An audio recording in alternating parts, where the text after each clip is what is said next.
And actually, my uncle worked at the Ford factory, the engine factory you mentioned, and he is an engineer there. And he has also learned a lot by the interdependency of the two countries. But I've got, my impression is that not many people in the United States or in the Capitol Hill or in the grassroots people here in the United States understands the interdependence of the two countries. And they also push for bills on the Congress here. And I just wish to know, in your opinion, how do you think your documentary will help them to change their mind? Or do you think to what extent will be able to change people's mind?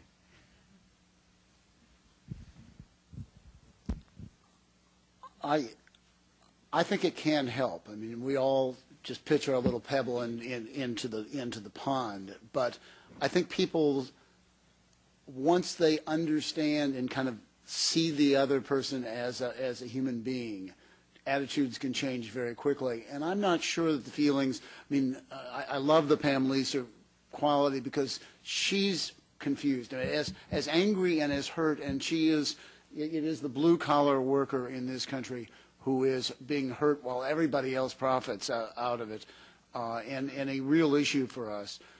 Even she is confused, and I'm not sure that the average American is all that, has that far to go. I think the politicians love to ride this issue, particularly at election time, and I don't think it runs very deep even when they ride that issue in election time. It's something that they pay lip service to. And so I'm not sure we're too far away, and that sense of the other people who are at the job fair saying, I hated losing my job, but business has to make money. I think Americans kind of get it. Nick, do you agree with that? Well, I think they do it at abstract levels sometimes, but when it comes to a personal level, I think sometimes they don't. I mean, I think the great thing about this film is not, that it is trying to change people's mind. It's trying to bring dimensions of the problem that maybe they haven't focused on. They understood 2 or 3 dimensions pretty well, but now they realize there are 2 or 3 other things that they hadn't really taken into account. So I think it will challenge people who have preconceived views on one side or the other to at least recognize and try to take into account some of the complexities maybe that had escaped them earlier. I don't see this documentary as being an advocacy piece in the sense that we're being pulled to a single conclusion. But you know what's interesting about that? When we started our research and making calls to people, invariably, whoever we were talking to, at least in my experience, would say, what position are you taking? What's the point? What position is your documentary taking? I mean, people are so kind of conditioned, I think, especially when it comes to China, that you are staking a position, that it is kind of advocacy on one side or the other. And that it would always take me a while to kind of talk them through. We're not, we're not staking a position here. We're trying to kind of look at the situation and, shed some light on it. That it's not, one point or the other. And that was kind of a hard thing for people to kind of trust you on. So. But it's refreshing. Very refreshing. We're coming to the close, so we have, I see a familiar face over here. And maybe we have one here and one more. You've had your hand up a long time, so 2 last questions.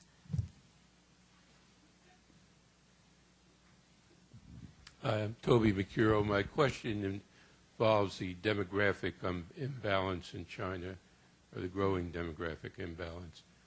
In addition to corruption, environmental, and the currency imbalance, one of the big threats that seem to be voiced is that not enough young people, too many old people, and eventually it's going to be a drag on the Chinese economy. Could you comment on that? Well, it is true that that the working age population is going to hit a peak. Different people have slightly different numbers, but roughly 10 years, within the next 10 years, roughly, the working age population will hit a peak and will then begin to decline. And so in some ways, it has some similarities with Japan, where the working age population has been declining for a long time, which means, of course, that potential growth declines as if your labor force isn't growing.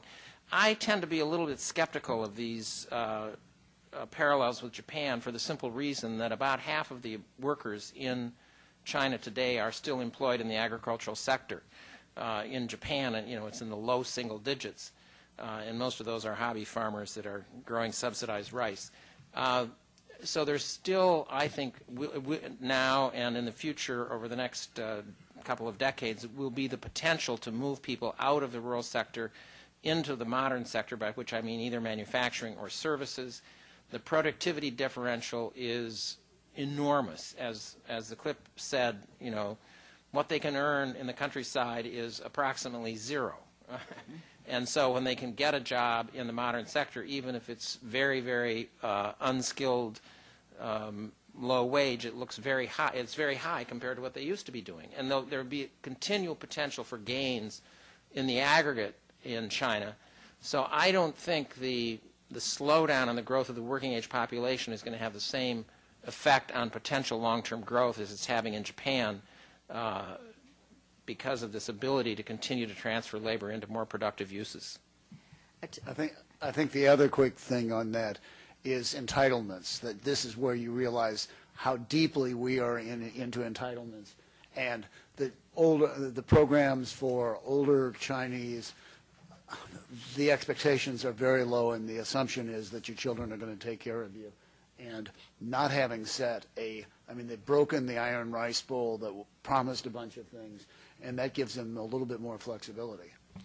Toby, I thought you were going to ask about the missing girls question, but that's going to be another World Affairs Council program. Yes, sir. Final question. Yeah, right there. Judge and Sister Melon, Tom have said that the U.S. automobile sell pretty good in China. I would like to ask Lottie to answer a question for U.S. auto industry. Would it be feasible or possible that the U.S. auto industry move the production to China, and this probably will revive the U.S. auto industry and maybe can compete with Japan?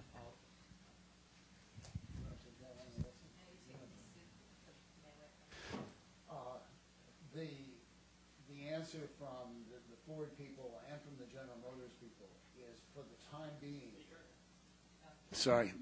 The answer from the Ford and the General Motors people are, for the time being, we can't, Ted goes into this, aren't you eventually going to be taking those jobs from the United States?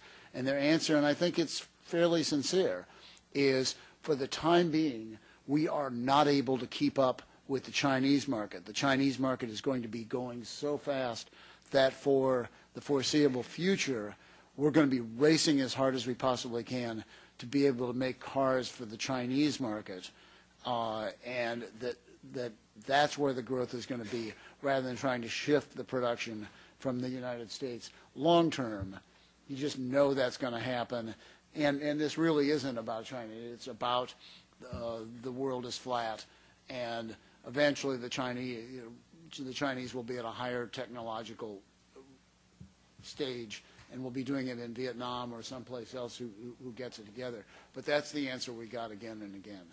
Yeah, but I would like to economists answer. No, I think as somebody who knows what he's talking about, not just a reporter. I think, as Tom mentioned earlier, it was the case as long ago as 3 or 4 years ago, when some of the when General Motors in particular still was making money in the aggregate, that they made more money in China from the sale of the Buicks there than they were making from all of the rest of their global operations, and certainly a lot more than they were making in the U.S. So it was an